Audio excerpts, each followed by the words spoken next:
And you mentioned something that was interesting too, because I think the diarrhea can be on a spectrum where, we know with the Bristol stool chart, there's diarrhea on one side and constipation on the other. But what we're learning is severe constipation, or it's, certain diarrhea is on the severe constipation side. You actually describe a traditionally under-recognized condition that we refer to as pelvic floor dysfunction. So whether it is someone who really has a phobia of using a public restroom, I've had people who, they work jobs that their income is really dependent, say, on those sales. So they don't want to leave the sales floor. So they hold, and they actually can become dysfunctional. I've never heard that terminology, fecal incontinence, before. I obviously know chronic constipation and diarrhea, and there are severe issues, but I think even hearing that terminology will put people in the right direction to start looking for help. Hello, everyone, and welcome back to another episode of For Life, a wellness podcast by LifeSeasons. Today, we have a very fun conversation talking about something you might not be familiar with, and that is going to be fecal incontinence. And we have an incredible guest today who's a professor of urology and program director for the Female Pelvic Medicine and Reconstructive Surgery Fellowship Training Program at Cedars-Sinai. That is quite a mouthful. Thank you so much for being here, Dr. Karyn. I appreciate it. My pleasure. I'd love to get a little bit more of an understanding of what you do in urology and just hear more about the work that you're performing. It's a great question. I think a lot of people, physicians included, are not aware of what myself and people in my specialty do. So there is a field, people probably recognize the term urogynecology, which you can either be a urologist or a gynecologist to become that specialty. So after you finish your residency training, then you do fellowship in what was formerly known as Female Pelvic Medicine and Reconstructive Surgery, and we have recently renamed it to Urogynecology and Reconstructive Pelvic Surgery. And in a nutshell, we take care of all pelvic floor issues, which includes urinary incontinence, prolapse of pelvic organs, and then also including fecal incontinence, which is why you're wondering, why is the urologist on your show? Yeah, absolutely. Thank you for the clarification. And I think a number of us have maybe heard of the terminology incontinence, but we think more connected to that urine and fecal incontinence. I have to admit, that was something that I was not very familiar before we started connecting on this, and particularly its connection to gut health. So I'd love to just kind of lay out that foundation of what is fecal incontinence and how is it impacting individuals' quality of life? The obvious thing is fecal incontinence. Nobody wants to, involuntary lose, whether it's actually form, stool, or gas. But incontinence is involuntary loss of basically anything. So you're right. Traditionally, we're usually referring to urinary incontinence. Anal incontinence is loss of either feces or gas, but specifically fecal incontinence is involuntary loss of stool. And how it ties into gut health is many people who suffer from chronic constipation will have fecal incontinence because the only stool that will pass by a blockage, if you will, or some backed up stool is liquid. And if you don't have a perfect anal muscle or anal sphincter, you can have loss of stool. Absolutely. And I think just from that alone, we can understand how that impacts our quality of life. And one big thing that you mentioned that I don't think a lot of people know is that chronic constipation can show up as diarrhea. I think most individuals think constipation as it's hardly ever coming out or it's very tough and solid. But what you're saying is it actually could be quite the opposite. Yeah, some people can be so constipated and so backed up. And I'm not talking for just one day or two. There are some people, for one reason or another, whether they have a motility disorder, meaning that their guts just don't move the same speed, or sometimes, and this is what I end up working with my colorectal colleagues a lot with, is people who have excess or redundant colon. So it's literally kind of folding on itself so that the stool gets backed up so much that literally it's almost like a wall that only liquidy stuff can eventually get past there. And like I said, if you have totally normal anal sphincter tone, you shouldn't lose anything at all. But if you have a little bit of weakness, that's like why women, if you have a little weak urinary sphincter, you cough or you sneeze, you can lose a little bit of urine. Under normal circumstances, you're fine. Same in this instance, that if you have a little bit of weakness of your anal sphincter, if you have really liquidy stool, it might just come out by itself. I've done some reading recently, and correct me if I'm wrong.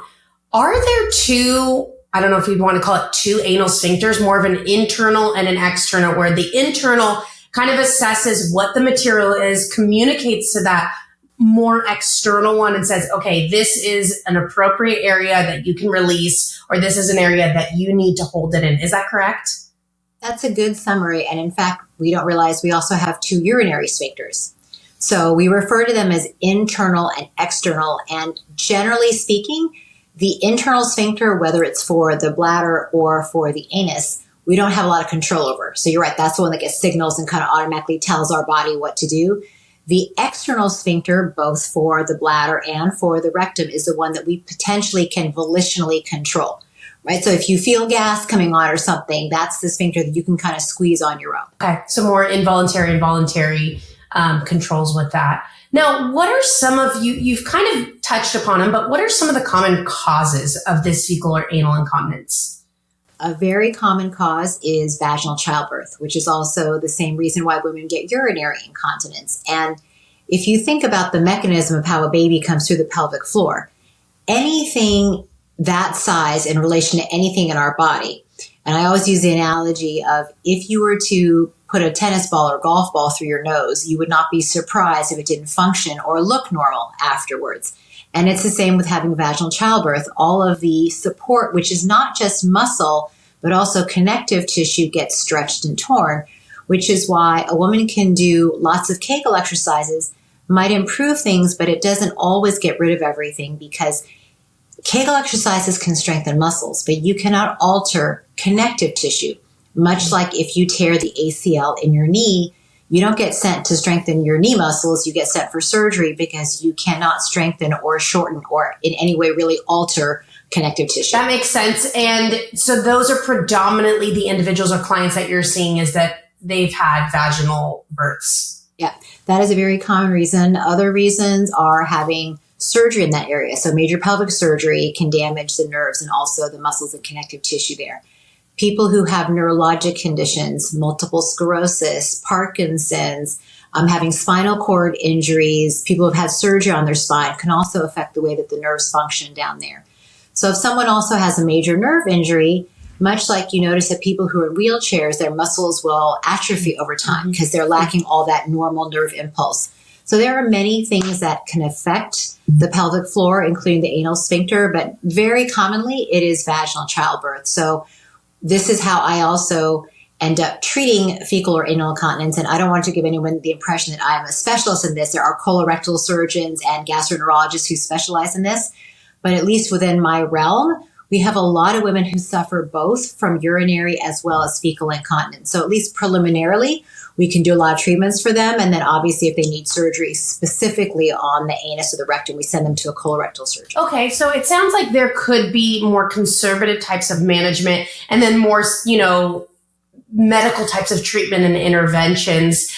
When I'm thinking of the gut and when I'm thinking of anal incontinence, I kind of think about kids who, when they're first developing and learning what's happening, learning how to poop, that they sometimes hold on and they don't want to go at school. And I could feel like that might start building up and that can create gut issues. Are you experiencing anything like this with your clients, that they're expelling or stuff is coming out at the times that it shouldn't? And so their bodies, whether that's consciously or subconsciously, they hold it in and it's creating some of these gut issues.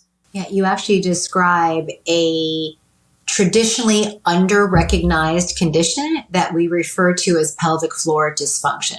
So whether it is someone who really has a phobia of using a public restroom, I've had people who, they work jobs that their income is really dependent, say, on those sales. So they don't want to leave the sales floor. So they hold, and they actually can become dysfunctional.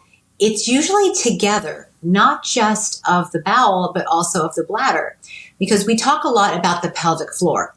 And what people don't realize is the pelvic floor is a bunch of muscles that are interconnected. So whether you're squeezing the front for like a Kegel exercise, you're also squeezing the back. And when you relax the front, you also relax the back and vice versa.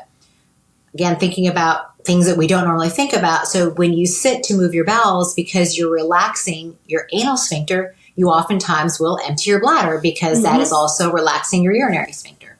So yes, people can develop pelvic floor dysfunction, and you're right, it's typically involuntary. You develop these bad, both urinary and bowel habits simply because of, behaviors that were not intentional. No, that makes sense. Now, in regards to these conservative types of approaches that we can take, what can individuals start doing if this is something that they struggle with? So for people who maybe aren't chronically constipated, some people just have, very liquidy bowel movements. Maybe they have some type of absorption disorder or some type of inflammatory bowel disease. Again, if you have complete normal strength of your anal sphincter, it shouldn't be a problem. But if you only lose your bowel movements when they're really runny, people can manipulate their diet so they can specifically make their bowels more bulky, if you will. So adding more fiber.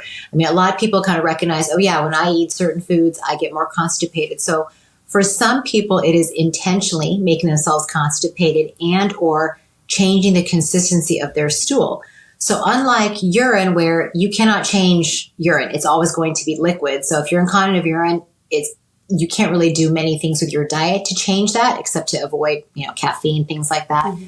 But for bowels, there are people who intentionally constipate themselves so much so that they have to give themselves an enema every couple days. Because if you really have very little anal sphincter strength and you lose just about everything, you want to make yourself have, a big bowel movement.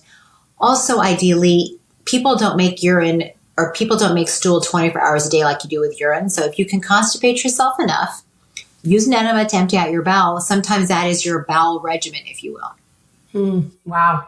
That sounds like a lot of work. It is. Well, just such a difficult way of going about healing. I mean, but I guess so many individuals who experience this, you got to figure out something to do to be able to live your life. And you mentioned something that was interesting too, because I think the diarrhea can be on a spectrum where, we know with the Bristol stool chart, there's diarrhea on one side and constipation on the other. But what we're learning is severe constipation, or it's, certain diarrhea is on the severe constipation side.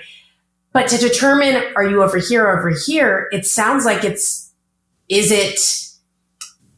are you able to release it? Like, do you know you're consciously releasing it or not? Because if you can hold it in, but you're using the restroom and it's all liquid, then you're kind of on this lower end of the stool chart. Whereas if there is no ability to hold it in, it could be more of that severe constipation. So I feel like that's kind of a good indicator to figure out where you lie on that spectrum. Yeah, that's a really good point.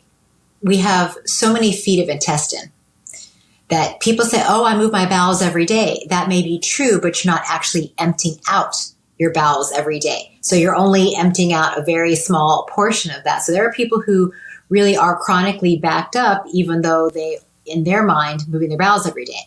Normal is relative. So if you've always been a certain way and no one's told you otherwise, you don't know. I saw a young man years ago for urinary incontinence. And I asked him if he had some neurologic condition, and I asked if he also had fecal incontinence, and his response was, like everyone. And it's really hard to have to tell that person that's not everyone. This is actually not normal. But again, normal is relative. On that same token, whether it's urinary incontinence or fecal incontinence, people always ask, am I severe enough to fix it? Am I candidate? If you are bothered, you are a candidate to take care of anything. These things are quality of life issues. If you live by yourself on a remote island, probably doesn't really bother you. But if you're going to the office every day and you're sitting next to people and, the ventilation isn't very good, you probably are very self-conscious of leakage of any type of stool because you don't want all your colleagues around you knowing that you have an issue that way. That's a great point. If it's affecting your day-to-day interactions, if you're adjusting your lifestyle because of it, that could be an indicator. If you're saying no to going to an outing where you normally would, that could be an indicator that we need to make some changes. So, more of those conservative treatments, what would be some of the other ones that you would recommend besides diet changes? So for people who have weakness of their anal sphincter, we refer, meaning my specialty and actually lots of other doctors, we refer to pelvic floor physical therapists. And I like to think of them as like personal trainers for your pelvic floor. There are some people who are very in tune with their pelvic floor. They know how to isolate those muscles. They're very, very motivated. They can probably figure out online what is a good exercise schedule. On the other hand, there are people who just cannot isolate those muscles. You tell them to, squeeze your anal sphincter and they're lifting their entire buttocks off the floor, contracting their abdominal muscles. So it's much like sit-ups. If you know how to do them and isolate your abs you see results very quickly. You don't hurt your back, you don't hurt your neck. But if you don't know how to do them properly, you actually can not only potentially injure yourself, but you never see results. So pelvic floor therapists are very good, not just to help people learn to strengthen their muscles, but back to those people who have pelvic floor dysfunction. The pelvic floor physical therapist can also use biofeedback to teach people how to relax their anal sphincters and urinary sphincters to empty out better. So we don't always send people just to strengthen their pelvic floor. Sometimes we send them to, for lack of a better term, get in tune with their pelvic floor so they know how to relax them so that when they want to go, it's not just a constant, you can push all you want to, but it's like turning the faucet up on high, but you don't have like an open washer. So you need to not only potentially be pushing, but you have to be able to open your anal sphincter as well. Absolutely. And that's something that I learned. I have a 1-year-old and I went to Mommy and Me classes afterwards, and it was like a 12-week series, and each week a new expert came in. We had a pelvic floor therapist that came in, and you would think, okay, we think we know Kegels, however you pronounce it, how to do it. But she made a really good understanding of, those toy games at the arcade where the claw comes in and you try to grab something and you pick it up. She actually had us imagine, I'm not going to get into the details of it, but imagine like going in and picking up and pulling up and releasing. And I know I'm not giving a good example, but it's more than just squeezing and lifting. You actually imagine going down, squeezing, pulling up, letting go. And so, these professionals can look at and give you better strategies to help support. I mean, granted, there is YouTube and there are so many resources out there. And if this is something that's affecting your day to day, I highly recommend going in and looking at different modalities to help. But what about for those individuals who maybe have tried this and it's not doing the job? We need something a little bit more, a deeper intervention. What would they do? So it kind of depends on what the cause is. So people who have maybe chronic constipation associated with this, we'll often have them see a gastroenterologist who specializes in motility disorders. Make sure that it's not just an issue that their colon either moves way too slow or doesn't move at all, potentially. And same with the small bowel, because they may be, again, so backed up that the only thing they can get through is liquid. And if that's the case, you kind of have to treat that underlying problem. So there are tests that are done to determine whether someone has a normal motility or transit time through the gut, if you will. There is a special MRI called a dynamic MRI to see if people have rectal prolapse.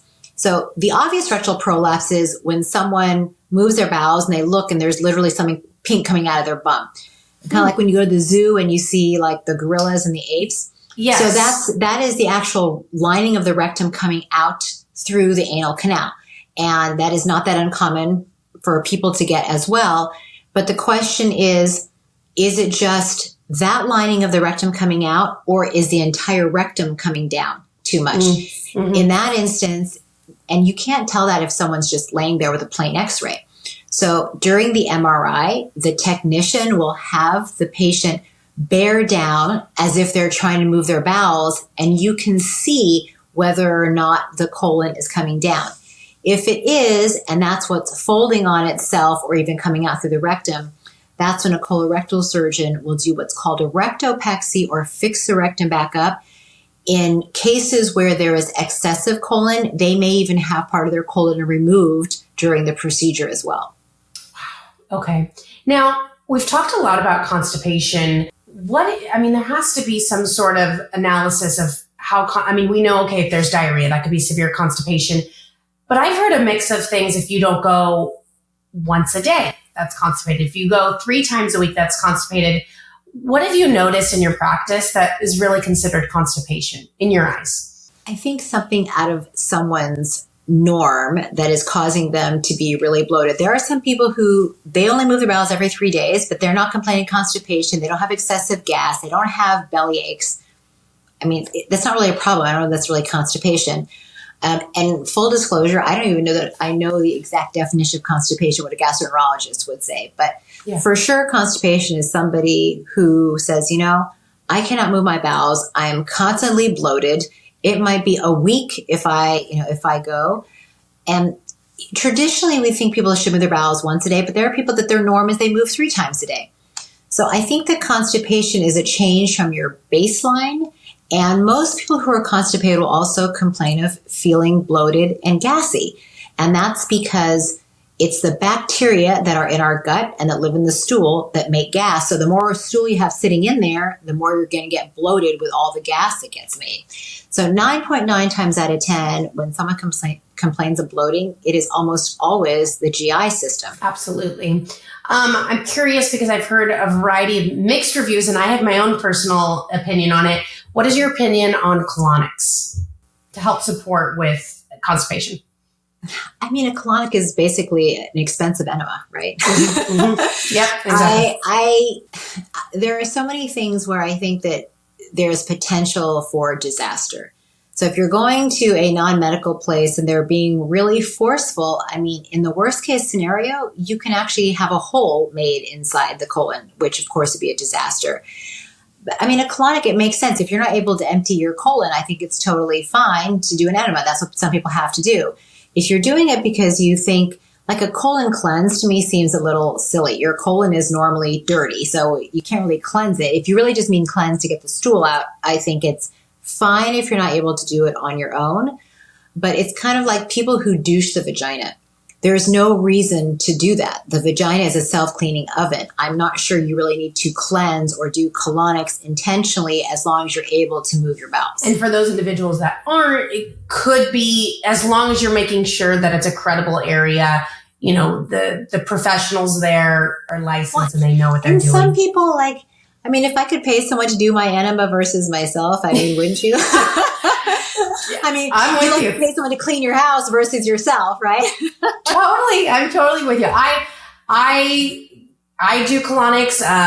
Gut health issues have been something that I've struggled with in the past from just being kind of brought up I've been in and out of hospitals as a kid. So I think I've just been predisposed to some other issues. And so I try to take integrative approaches to help heal my body. And I've only had good experiences with colonics, but I know that there's a lot of controversy and people feel a certain way, but I've only noticed positive benefits from it. But you definitely want to make sure you're with the right person. And to your point, yes, you can do an enema at home, but I'd way rather just pay somebody who can kind of, and they're going so much deeper than what you could achieve in an enema at home.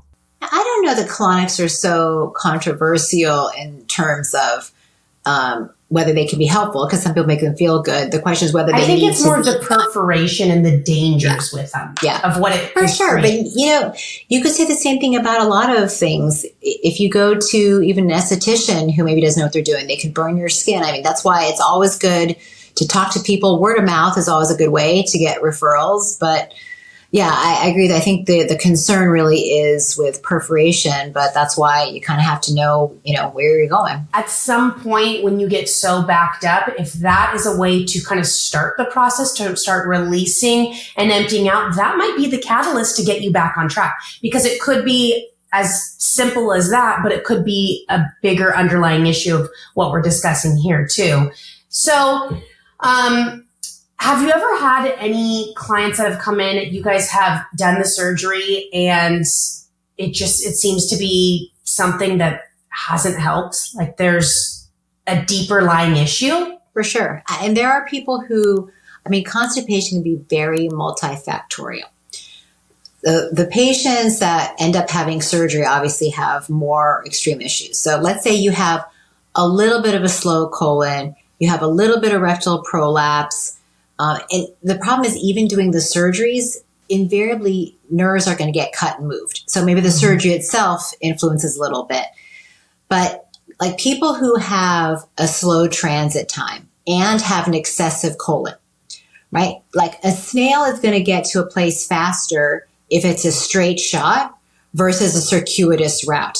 So I think this is also very important for people to understand. And I know my colorectal surgery colleagues and we try to really reinforce to patients that if you have a problem like that, you'll never be normal, but hopefully it's easier. Meaning, hopefully you go from only being able to move your bowels every 2 or 3 weeks with help to at least once a week on your own.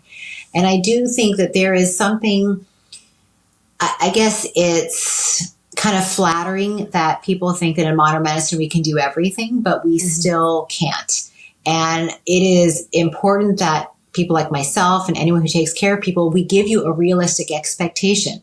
So whether it is having surgery, getting your hair done, getting your house remodeled, you have to be realistic. Like if you have a 100-year-old house and you're not going to raise the entire thing and start from scratch, you have to be realistic. There's only so much you can do. If your colon doesn't move normally, but you've got excess colon, even if we take out the excess colon, you're still not going to move your bowels every day with no problem and no laxatives probably. How often do you come across individuals who have an excess colon? Most of the time, I would say out of maybe every 10 surgeries I'll do with a colorectal surgeon, maybe one or less will actually have, I mean, a lot of them have excess colon, but you like to try to just do the rectopexy or fixing or lifting the rectum without removing the colon, because obviously it's a much bigger surgery. If someone obviously has there was a time, I mean, I kid you not, this patient had like probably 2 extra feet of colon. There was like no question you couldn't do it. But most of the time, the colorectal surgeons try to do the surgery without a resection first.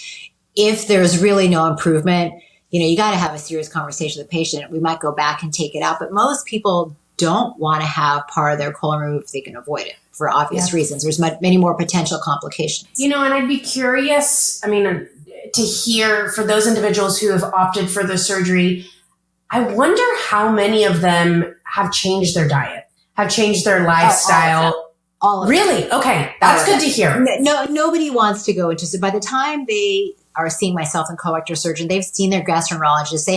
First of all, most people try things on their own before they go to any doctor. And these people have seen their gastroenterologist. They probably consult a nutritionist.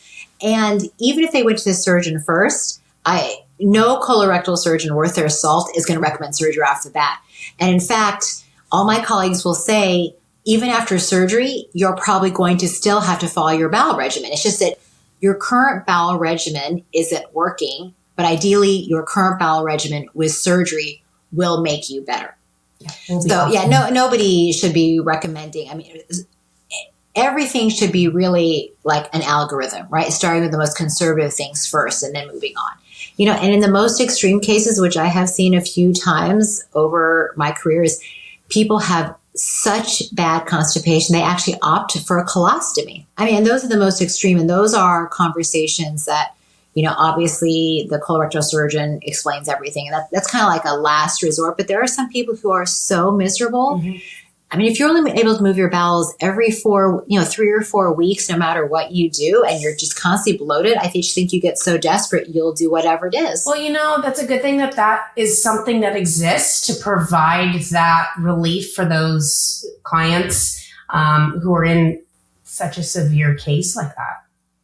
But gives them a little bit of quality of life back. For sure. And it sounds so extreme, but, again, if you were to put yourself in this, and this person, they're not 15 years old, they're not 20, they're not 30, they're typically 50, 60, have literally been living most of their life this way, and they're just over it. Well, I feel like we've covered so many different things on this conversation. Are there any other, whether they're kind of ranging from the conservative or to the more extreme ways that if somebody is listening and they do struggle with this fecal incontinence, other things that they can implement on a day-to-day basis, or even talk to their doctor about, questions that they can ask their doctor to help figure out their next step? I think the most important thing is knowing that there are people that can help. I think especially for women who have had babies, they are so often told this is normal, just deal with it. And women, we're partly to blame for ourselves. We're so used to wearing pads and tampons and liquids coming out of our body that we just kind of deal with it. You've got little ones to take care of. Some people also have their parents to take care of. Unfortunately, women take care of themselves is usually last on the list. So, if people can walk away with something, it's number one, there are people to help to specialize. And one thing that it always boggles my mind is when patients tell me, I'm uncomfortable, I'm embarrassed. That's why we're here. These are not things to be embarrassed about. These are things that happen. That's why specialists exist for this.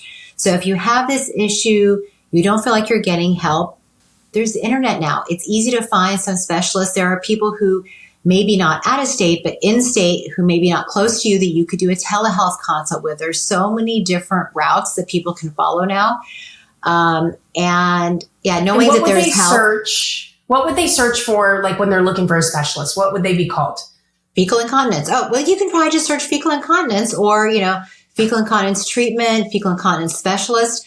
Most people on their own end will have ideally optimize their own search engine. So hopefully, like if you were to type in urogynecologist Los Angeles, ideally I'd be somewhere on that list. Yeah. And I just think, and like I said, maybe I'm ignorant, but I've never heard that terminology fecal incontinence before. I mean, I obviously know chronic constipation and diarrhea, and there are severe issues, but I think even hearing that terminology will put people in the right direction to start looking for help.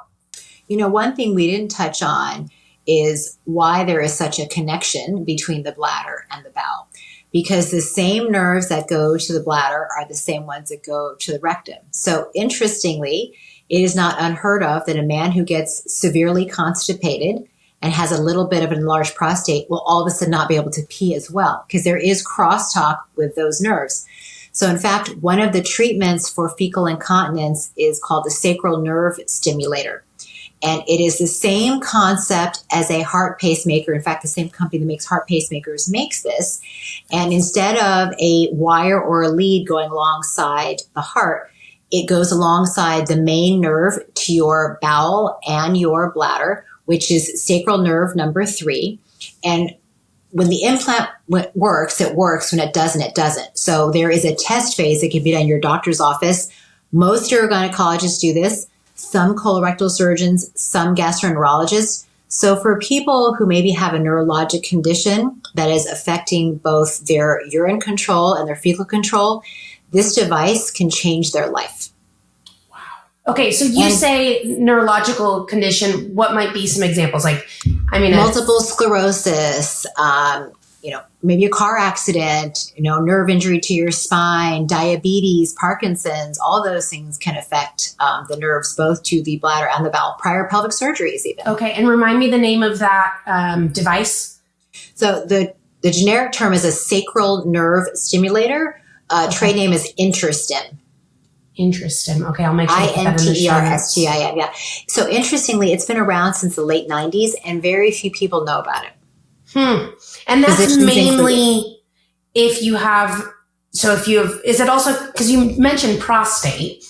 It's mostly it's male or female for fecal urgency, urinary urgency, fecal incontinence, and urinary incontinence. And it's really more for overactive bladder urinary incontinence. So urgent urination and urgency associated with loss of bladder control. And that's not just after giving birth. It's if you struggle, you're in a grocery store and all of a sudden you have to run. I mean, maybe that's, incontinence. Is there 2 forms or are there 3 forms of kind of that urine incontinence, that frequency, the urgency, and one's more of a manner of the muscles, whereas the other one's more of a nerve-related issue. Is that correct? Yes. So the 3 main types of incontinence are stress incontinence, which is physical stress. I laugh, I cough, I jump, I lose urine. The other type is more overactive bladder or urge incontinence. I get this overwhelming urge to go to the bathroom, and we use this same terminology for fecal incontinence, that I can't get to the restroom fast enough. So there's fecal urgency and fecal urge incontinence, and there is urinary urgency and urinary urge incontinence, and that's where this type of implant can really be useful because there's probably abnormal impulse to the nerve. So the pacemaker, if you will, kind of overrides that abnormal impulse. That's fantastic. I know we have a formulation within LifeSeasons where vinpocetine is a popular ingredient that helps that mind-to-body connection. Obviously, this is done on a much more severe level, but it's helping make that if there is sort of a nervous system related connection as to why you are having this urgency or frequency. That's the beauty of herbs, that it can help do that as well. But I feel like this really unpacked or demystified incontinence and make it a little bit more normalized. I think that's something that's important because, like you said, a lot of people are embarrassed with this stuff. But if this is something that you struggle with, it's important to seek help and get these personalized, get some work done to figure out what's going on in your body, because it is possible for the majority of individuals. It sounds like there's a very small fraction of individuals where these conservative approaches, these medical treatments might not work, but most individuals, you can find a solution and you can improve your quality of life. So I really appreciate you coming on today and just giving us that foundation and understanding, but then also these approaches that we can take to help support and reduce these concerns. And I want to reinforce you say approach, and especially you said about like the herbs and supplements. They're not mutually exclusive with medical treatments.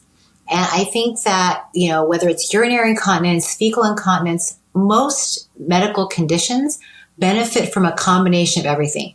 Healthy lifestyle, certain supplements, yes, you may need prescription medications too, but things really work better together. And I do talk about demystifying. I think it's important for people to realize that a combination of things is much more effective than just having potentially one individual component. So, you can have the non-traditional ways and combine it with more traditional medicine and have the best outcome. And I think that that's what we have always kind of said, oh, we're going to poo-poo supplements, or, I don't like taking prescription medicines.